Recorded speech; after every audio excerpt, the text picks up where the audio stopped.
നേരത്ത് ചെന്ന് നോക്കിയേ. ഇപ്പൊ വരാവേ.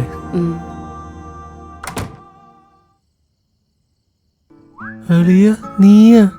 അളിയ സർപ്രൈസ് ആയില്ലേ? പിന്നെ സർപ്രൈസ് തരാൻ പറ്റിയ സമയം. കല്യാണത്തിന് എനിക്ക് വരാൻ പറ്റിയില്ല, അതുകൊണ്ട് ഫ്ലൈറ്റ് ഇറങ്ങി ഞാൻ നേരെ പോന്നു. നന്നായി. ആ പെങ്ങളെ, ഞാൻ ആന്റണി, ഇവന്റെ സ്കൂളിൽ നിന്നിട്ടുള്ള ഫ്രണ്ടാ. അതും പറഞ്ഞിട്ടുണ്ടാവല്ലോ അല്ലേ?